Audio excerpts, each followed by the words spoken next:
Well, Father David Ross is in with us, and we're going to talk about AI and how it is being used in schools for essays and things, and how this author says, you know, from MIT research, it might not be such a great thing. So thanks for coming today. Exactly. When I was a child, I remember in 1956 we got our first television set.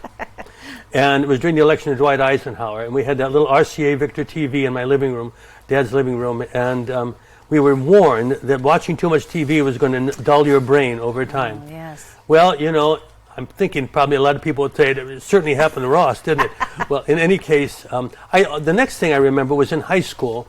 Do you remember the Texas Instruments calculators? Oh, yeah. I mean, we used slide rules and all that stuff when I was in high school, but then they came to Texas Instruments calculators, and here's what I found out. I use a calculator all the time now, but I started, one day the battery ran on, so I started trying to add and subtract. I thought, this is a little difficult for me. And I forgot. But I forgot how to do that. So there was this article in the Epoch Times that I found fascinating.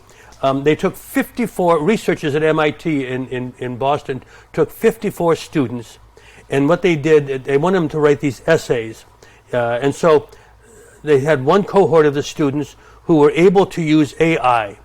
The next cohort were able to use Google research, and the final cohort had to do their own research, go to books and encyclopedias. They found that the first cohort, the people who use artificial intelligence, they could not remember one sentence that they had written just moments after they had written it. Not one sentence. And so what they're saying is, of course, the use of AI demonstrably can increase what we call cognitive debt. What we're learning is that, no pun intended, what we're learning is that we forget all this stuff. It has absolutely no value whatsoever for us. So people are asking themselves, what question?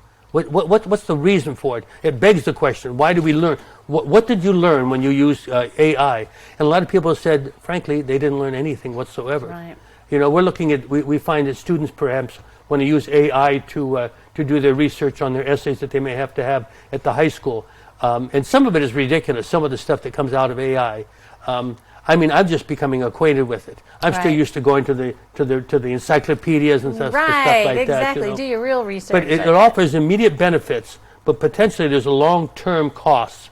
So I found what occurs is it reduces our ability to think critically.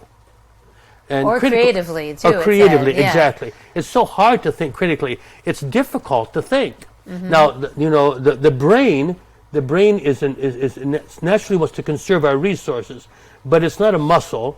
But what it does is it needs to be exercised over the course of time. Yeah. Just like when you're doing the news, you know, when you and Chris are doing that news over there, you just want to do all the research, in our brain.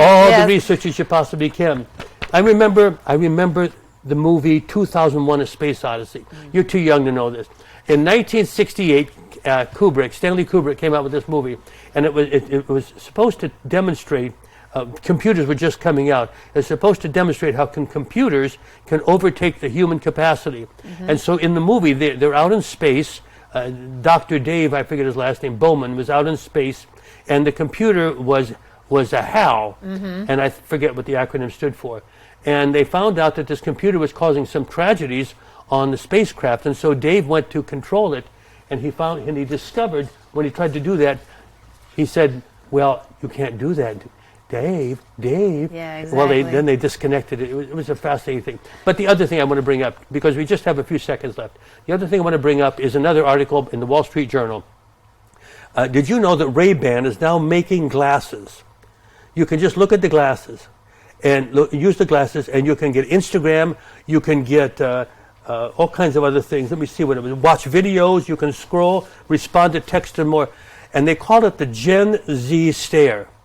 The Gen Z stare. Generation Z now, they're saying, the people in Generation Z will be looking at you, and they won't know what they're looking at. They're not really looking at you, you know. They're just off in their own world, you know. So it can have some difficult consequences. You know, 93% of kids today boys play video games today. Did you know that?